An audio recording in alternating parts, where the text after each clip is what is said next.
Silakan Pak. Baik, sebelumnya salam kenal Bapak-Bapak sekalian.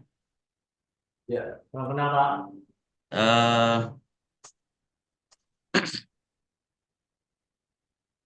Sebelumnya mungkin saya memperkenalkan diri Pak, Bapak sekalian. Saya dulu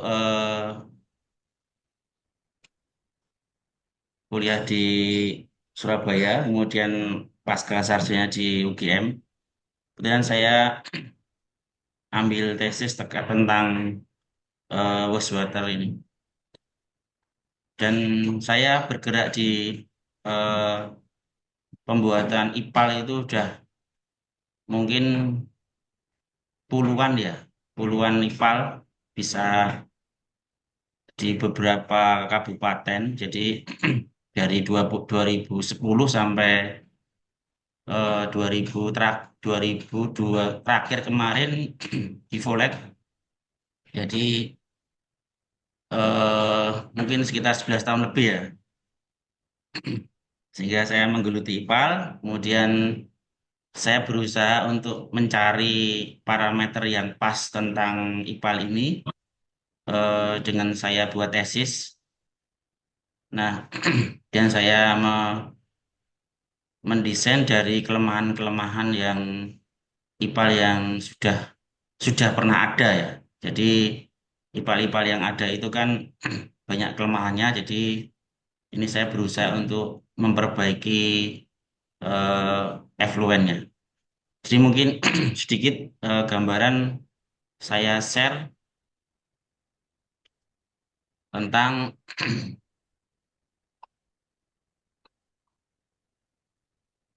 eh, saya mencoba membuat untuk mempermudah dalam menelaah. Jadi untuk perencanaan IPAL di Universitas Internasional Batam ya, walaupun dengan data yang masih kurang. Jadi tentunya ini nanti akan lebih lebih lanjut dilakukan apa namanya pelengkapan data ya.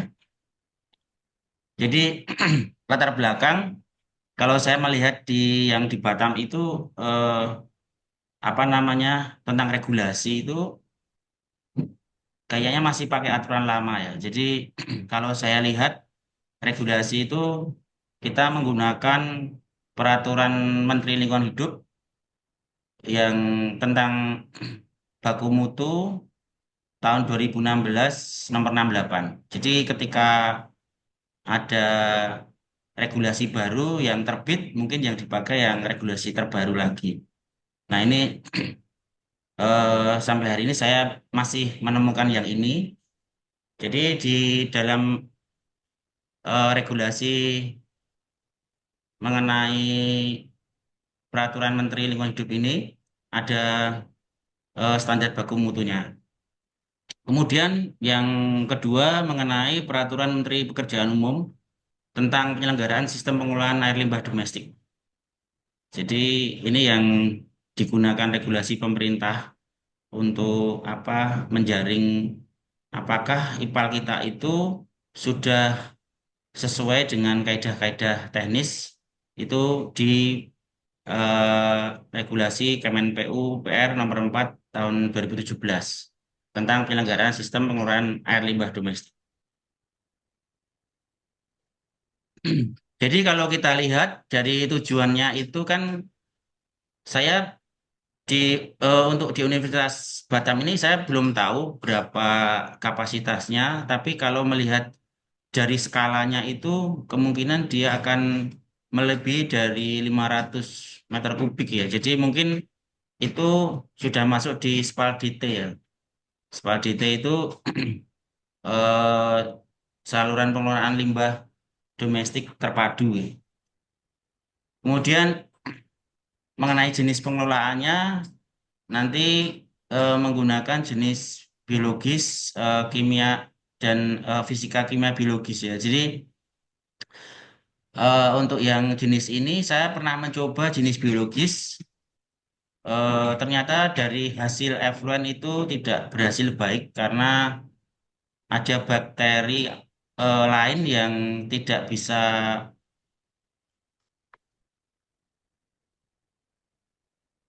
tidak bisa mati ya. Kemudian eh, kita mencoba lagi dengan proses yang sudah kita coba, jadi dengan proses eh, anaerob dan aerob, nanti kita jelaskan setelah ini. Kemudian yang ketiga tentang kualitas keluaran. Jadi kalau kita melihat kualitas keluaran itu dari pH, dari BOD, COD, CTS, minyak lemak, amoniak, total koliform, debit itu dari peraturan Menteri Lingkungan Hidup itu tertera di layar. Nah, mengenai sistem pengelolaan nanti terbagi dalam pengelolaan primer, sekunder, tersier, dan harapannya dengan penggunaan energi yang ramah lingkungan ya, ramah lingkungan dan efisien. Jadi beberapa IPAL terdahulu itu kan kami lihat dari segi efisiensi kalau kita menggunakan air kan aerob itu dia listriknya tinggi ya. Kita berusaha bagaimana untuk efisiensi listrik kan. Kemudian kalau dimungkinkan untuk desain desain konstruksi itu di, dibuat tahan gempa ya, tahan gempa kalau terjadi gempa biar tidak rusak. Karena ketika rusak, biasanya kalau gempa yang terjadi, saya pernah waktu di bukan gempa sih di Jogja itu yang banjir erupsi Merapi itu ipal-ipal pada penuh kena kali Code ya, karena air pada masuk. Akhirnya sanitasinya menjadi kacau. Jadi kalau di Batam mungkin masalah kalau ada gempa, jadi bangunannya mungkin beton bertulang ya. Selain gempa juga kedap. Kemudian perlu juga memperhitungkan tentang kapasitas dan kondisi existing ya. Jadi saya belum belum melihat jauh tentang di Universitas Internasional Batam ini tentang berapa kapasitasnya. Tapi yang jelas dari pengolahan ini ada beberapa treatment. Satu yaitu pretreatment pengolahan awal ya. Jadi pengolahan awal itu seperti pengolahan di screen ya. Jadi kalau sebelum masuk di bak settler atau bak perata itu sebisa mungkin untuk limbah domestik dan limbah laundry itu terpisah lebih dahulu. Jadi untuk limbah eh, laundry itu diharapkan nanti gabung dengan lemak supaya menjadi gumpalan dan nanti mudah dibersihkan. Karena musuh pertama dari pal ini adalah lemak dan zat kimia yang ada dalam laundry. Jadi ketika nanti hasil outletnya laundry digabung dulu dengan lemak di gas trap itu, maka akan jadi gumpalan dan gumpalan itu akan perlu pembersihan atau pemeliharaan setiap berkala ya, bisa 3 hari, bisa 5 hari. Itu nanti setelah IPAL jadi ya. Kemudian pengolahan pertama itu seperti proses dengan seperti apa ya penggabungan di sedimentasi tapi posisinya dia seperti settler ya. Nah, jadi di situ menghomogenkan aliran ya di situ. Jadi seperti limbah TA1, limbah sisa sisa lemak, kemudian sisa laundry, sisa jadi block water, grey waternya itu dijadikan satu di eh, bak namanya bak setter nanti kita sampaikan juga. Nah, kemudian yang kedua yaitu ketiga tentang proses kedua yaitu proses untuk menghilangkan larutan. Itu nanti ada namanya proses anaerob. Anaerob dan aerob. Nah, di situ nanti ada dua proses di mana proses anaerob itu proses biologis dan dilanjutkan proses aerob fisika ya. Jadi ketika ada bakteri yang tidak mati di anaerob, dia keluar di aerob, kemudian di aerob akan muncul bakteri baru untuk membunuh bakteri yang di aerob. Nah, nanti prosesnya kita jelaskan di belakang. Nah, kemudian pengolahan ketiga yaitu mungkin dilaku eh, di ada sedimentasi seperti eh, kalau misalnya tidak dengan cara ini mungkin dengan proses apa namanya dengan klorinasi. Jadi nanti bisa klorinasi, bisa dengan kimia lah, ya seperti itu. Nah ini kami pernah membuat contoh pembuatan IPAL di kapasitas 250 jiwa. Ini untuk rumah sakit. Kemudian kalau yang di apa rumah tangga itu sekitar 500 jiwa, sering buat seperti itu. Nah, kemudian mungkin ini untuk penjelasan masalah tadi yaitu proses IPAL itu diawali dari eh, grey water dan black water ya. Jadi grey water itu terdiri dari eh, di toilet air mandi cuci ini di sini. Kemudian yang black water itu TA1 ya, kakus ya. TA1 kemudian masuk di bak eh, yang grey water yang nantinya yang di apa namanya di laundry itu masuk dulu di bak grease trap. Kemudian yang black water ini masuk ke bak ekualisasi ya. Nah, jadi nanti ketika di bak grease trap ini antara yang padatan lemak sama sama laundry itu jadi satu dan akhirnya menjadi padatan baru lagi untuk memudahkan dalam pembersihan. Nanti ada bak kontrol untuk pembersihan di sini di bak gas trap.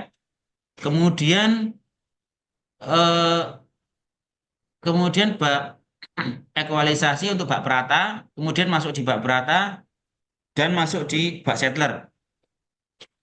Nah, kemudian dari bak settler ini akan masuk lagi ke bak anaerobic filter, yaitu bak di mana dia tidak ada udara. Tidak ada udara, kemudian setelah itu masuk ke bak aerobic filter, di mana dia membutuhkan oksigen. Nah, kemudian baru setelah eh, proses proses apa namanya eh, di bak aerobic filter keluar itu kita ada satu lagi bak klorinasi ya, bak klorin atau nanti pakai UV ya, bisa pakai UV juga untuk membunuh E. coli atau patogen-patogen yang ada di sisa IPAL itu. Nah, kalau nanti skemanya begini. Jadi dari kampus, anggap saja ini dari kampus A, B, C, dan sebagainya nanti masuk eh, ke kalau mau dari awalnya di gas trap dulu juga boleh, tapi kalau gas trapnya masuk di depan IPAL juga boleh. Jadi itu sama saja, tetapi lebih bagus memang gas trap itu ada di depan. Jangan sampai gas trap itu menghindari di dekat IPAL, karena kalau di dekat IPAL biasanya pipa sepanjang gas trap ini akan ada kerak-kerak lemak yang menempel di pipa. Jadi sebaiknya gas trap ada dua, satu di depan IPAL, satu di eh, se- se- di depan anu ya, depan apa namanya? Kalau misalnya ada restonya di depan restonya gitu. Jadi jadi tidak mengotori apa namanya IPAL. Karena lemak nggak bisa diolah ya, biasanya hanya dibersihkan terus dibakar. Nah, untuk memenuhi dari standar baku mutu LHK 68 tahun 2016 Tadi sudah kami sampaikan tentang perlunya penambahan aerobik filter. Tadi sudah kita sampaikan sehingga dari situ nanti ada oksigen di dalam udara untuk me, apa namanya untuk mengeluarkan oksigen itu nanti diperlukan blower. Jadi kapasitas blower itu mengikuti dari hasil uji kita. Jadi kalau hasil kita masih jelek, itu tambah blower lagi. Jadi prinsip dari blower ini adalah memecah dari zat, misalnya dari amonia ya NH3 gitu. Ketika ada O2 masuk kan dia akan memecah menjadi NH2. O2-nya banyak memecah lagi menjadi NH, terus memecah lagi menjadi N dan H. Kemudian H2O. Jadi ketika eh, senyawa itu sudah terpecah itu artinya tidak bau kan itu. Bau itu akibat dari NH3 yang apa pekat gitu. Nah, ini beberapa contoh konstruksi sebagai baik gambaran. Jadi prosesnya nanti ipalnya seperti ini. Jadi dari bak settler, kemudian ada bak eh, aerobic filter. Nah, aerobic filter ini ada anaerobic filter dan aerobic filter ada dua. Jadi eh, dia sama-sama baknya dikasih filter kan itu. Karena prinsip prinsip filter itu sebagai rumah dari bakteri yang melayang kan ini. Jadi kalau nggak dikasih rumah, dia nggak bisa hidup di situ, nempel di situ. Nah, prinsipnya kalau ketika nempel di area ini kan area filter itu kalau dia mati turun menjadi lumpur kan gitu. Nah, ini contoh-contohnya. Nah, ini kalau model yang tadi untuk aerasi, jadi nanti dari proses di IPAL ini kita kasih udara gitu. Nah, kalau udara seperti ini, nah nanti ini sudah kita praktekin yang terdekat di Batam itu di Volek itu ya, itu sudah pakai tak saya kasih apa aerasi kayak gini ya. Kemudian proses sistem aerasinya itu jadi modelnya blower masuk dari bawah naik gitu. Terus jadi nanti ada gelembung-gelembung gitu dan gelembung-gelembung itulah yang namanya ada udara, di situ ada oksigen yang memecah unsur-unsur senyawa-senyawa menjadi unsur ya. Jadi yang NH3 2, NH3 3 itu mecah NH, jadi mecah menjadi N dan H gitu. Seperti itu. Nah, kemudian untuk media filternya itu ada bermacam-macam, bisa menggunakan apa saja ya. Jadi yang penting itu mempunyai luas permukaan seperti bisa pakai batu, bisa pakai biobol, bisa pakai pipa pipa, bisa pakai plastik, bisa pakai sarang tawon, bisa pakai botol plastik bekas, bisa. Jadi semuanya bisa. Karena prinsipnya untuk apa namanya? Untuk rumah bakteri gitu. Kalau ini hanya sistem pengaliran, jadi untuk pengaliran di limbah kan itu tidak boleh cepat, jadi dia harus pelan supaya TA1-nya ikut mengalir. Jadi mungkin diameter pipa untuk 3 in itu slopnya sekian 1,2%, kemudian 4 in 0,7%, 6 in 0,5 sampai 0,7%. Jadi eh, dan daya tampung masing-masing pipa. Jadi ini hanya untuk perencanaan saja. Kemudian ini bak-bak kontrol ya. Jadi nanti supaya tidak berhenti kalau ada bak kontrol. Jadi model-model bak kontrol harus harus kering. Jadi harus jalan. Kalau kering itu nanti kalau nggak kering nanti menjadi apa namanya? eh Dia akan membentuk apa ya namanya? Akan namanya akan menjadi reaksi di situ kan gitu. Jadi harus sampai IPAL. Nah, jadi pertimbangan pemilihan IPAL mungkin yaitu menyediakan pelayanan publik di kampus sesuai yang terbaik, kemudian pencemaran air tanah di badan air supaya dapat dihindari memiliki eh, masa guna yang lebih lama IPAL itu dan dapat menampung semua limbah domestik. Memang untuk biaya waktu yang lama dalam perencanaan dan pelaksanaan dan perlu pengelolaan operasional untuk pembersihan-pembersihan tadi yang kami sampaikan. Jadi eh, itu mungkin sedikit gambaran yang bisa kami sampaikan untuk bayangan tentang apa instalasi pengelolaan limbah. Mungkin demikian Bapak-bapak sekalian, mohon maaf.